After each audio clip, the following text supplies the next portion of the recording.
Assalamu alaikum, all of you. I hope you all are fine. So, today we have a topic about social anxiety. Here, psychologist Riba Sarwar. So, firstly, we discuss about the social what is social anxiety. Social anxiety एक ऐसा phobia है या social phobia या social anxiety जो कि fair है being जज होना या इवेल्युएट होना नेगेटिवली बाय द दूसरों से, leading to the feeling of inadequacy, inferiority, self consciousness, embarrassment, humiliation and depression. ठीक है, ये सब चीज़ें जो है वो फेस करना इन द सोशल सिचुएशन। अब एक person usually become irrationally anxious हो जाता है सोशल सिचुएशंस में, seems better than when they are alone, और जब वो अकेला होता है ज़्यादा बेहतर महसूस करता है। These are looking like a social anxiety may be the problem, ये प्रॉब्लम हो सकती है। अब काइंड ऑफ सोशल एंजाइटी में जो है वो स्पेसिफिक सोशल एंजाइटी और जनरलाइज्ड सोशल एंजाइटी होती है। इसके अंदर स्पेसिफिक सोशल एंजाइटी में जो है वो फेयर है किसी भी स्पीकिंग का इन फ्रंट ऑफ ग्रुप या in front of other peoples. अब जनरलाइज सोशल एंजाइटी जो है वो एक एंशियस नर्वसनेस और अनकंफर्टेबल सिचुएशन है ऑलमोस्ट ऑल सोशल सिचुएशंस के दौरान। जनरलाइज एंजाइटी जो है वो एक ऐसा डिसऑर्डर है जिसमें मोर कॉमन फॉर पीपल है, जिसमें सोशल एंजाइटी जो है वो एंटिसिपेटरी एंजाइटी की तरफ लेकर जाती है, डिप्रेशन में, embarrassment, feeling of inferiority and self blameless में आ जाता है।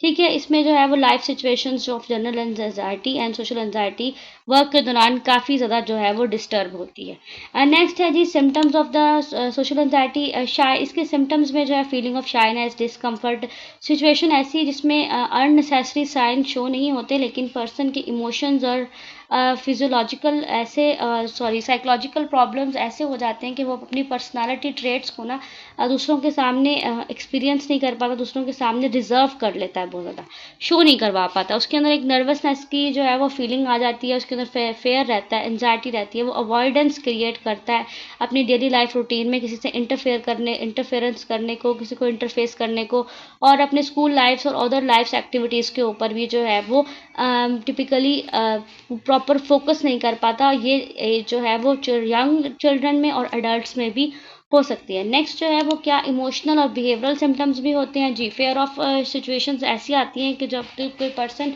किसी के ज़रिए जज हुआ हो तो उसको फेयर ऑफ द सिचुएशन हो जाता है सोशल सिचुएशन में। फिर एम्बैरसिंग सिचुएशन या कोई ह्यूमिलेशन हुई हो, उसकी वरीनेस, फिर उसमें इंटेंस इंटरेक्टिंग हो किसी भी स्ट्रेंजर के साथ बात करने की, तो ये इमोशनल और बिहेवियरल सिम्टम्स होते हैं।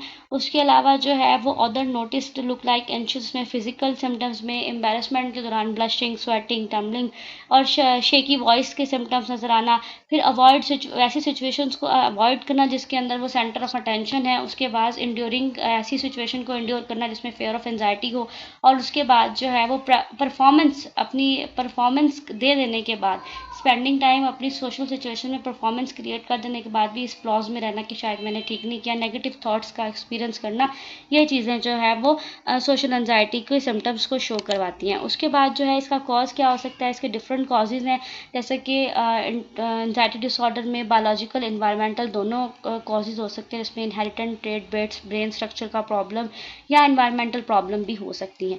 एंजाइटी में जो देखें इनहेरिटेंट ट्रेट में अगर हम देखें तो एंजाइटी डिसऑर्डर रन करता है फैमिलीज़ में, उनके जेनेटिक्स में भी जो है वो आने की वजह से ये बिहेवियर लर्न किया जा सकता है। उसके बाद अगर ब्रेन स्ट्रक्चर की बात की जाए तो जब हमारा अमेगडाला मिगडूलून जो हमारा एक हार्मोन है, जब वो अपना रोल प्ले नहीं कर पाता तो फेयर का रिस्पॉन्स बढ़ जाता है, तो वो एंजाइटी की तरफ लेकर जाता है, वो हाइटेंड कर देता है हमारे फेयर रिस्पॉन्स को, कोज कर देता है इंक्रीज्ड एंजाइटी इन सोशल सिचुएशंस। फिर इन्वायरमेंटल फैक्टर्स क्या आते हैं, इन्वायरमेंटल फैक्टर्स ये आते हैं कि अगर कोई पर्सन का कोई स्कूल का फर्स्ट डे है या कॉलेज का फर्स्ट डे है और उसने कोई एम्बैरसमेंट की सिचुएशन फील की या कोई ह्यूमिलेशन फील की या कोई बुलिंग का सिचुएशन फील की, तो ये इन्वायरमेंटल फैक्टर्स हैं किसी पर्सन के अंदर सोशल एंजाइटी को कॉज करने में अपना रोल प्ले करते हैं। उसके बाद आ जाते हैं इसके रिस्क फैक्टर्स। सेवरल फैक्टर्स जो होते हैं इसके, जिसमें फैमिली हिस्ट्री भी आती है, नेगेटिव एक्सपीरियंसेस भी आते हैं, न्यू सोशल वर्क डिमांड्स की वजह से भी, और हैविंग अपेयरेंस कंडीशन की वजह से भी हो सकती है। अब फैमिली हिस्ट्री में बायोलॉजिकल पेरेंट्स सिबलिंग्स में अगर ये कंडीशन है तो हो सकता है उनकी यंग जो चिल्ड्रन है उनके अंदर भी ये चीज़ आ जाए। फिर उसके बाद नेगेटिव एक्सपीरियंस यानी कि टीजिंग, बुलिंग, रिजेक्शन या रिडिकुलस ह्यूमिलेशन की सिचुएशन कभी फेस की हो तो भी वो रोल प्ले करती है किसी पर्सन के अंदर सोशल एंजाइटी कॉज करने में। उसके बाद जो है वो इसके अंदर डिमांड्स आ जाती हैं किसी भी पर्सन की पब्लिक सिचुएशन मेकिंग, पब्लिक के दौरान या पब्लिक के सामने प्रेजेंट करने में प्रॉब्लम क्रिएट होना, ये चीज़ सोशल डिमांड्स के प्रॉब्लम्स में आती हैं जो कि एंजाइटी कॉज करती हैं, स्पेशली सोशल एंजाइटी कॉज करती हैं। फिर अपेयरेंस का इशू, कुछ लोगों को अपनी अपेयरेंस को लेकर बहुत ज़्यादा कॉन्शियसनेस होती है कि मैं ठीक लग रहा हूँ नहीं लग रहा हूँ, वो अपनी प्रेजेंटेशन पर इतना फोकस नहीं कर रहे होते जितना अपनी अपेयरेंस पर फोकस कर रहे होते, तो ये भी सोशल एंजाइटी के अंदर आ जाती है। उसके बाद इसका ट्रीटमेंट है, ट्रीटमेंट इसका दो तरह से किया जाता है, मेडिकेशन के ज़रिए और साइकोथेरेपी के ज़रिए। मेडिकेशन में जो है वो एंटी डिप्रेसेंट का यूज़ करवा के सेरोटोनिन रीअपटेक इनहिबिशन करवा के जो है वो पर्सन को ठीक किया जा सकता है। और जब आती है साइकोथेरेपी की बात तो उसके अंदर फिर साइकोथेरेपी में सीबीटी का यूज़ किया जाता है, कॉग्निटिव बिहेवियर थेरेपी का, ताकि वो पर्सन अपने ट्रीटमेंट को बेहतर तरीके से ला सके। Thank you so much. अगर आप लोगों का कोई क्वेश्चन है तो आप लोग जो है वो कमेंट बॉक्स में पूछ सकते हैं। Thank you so much. Have a good day.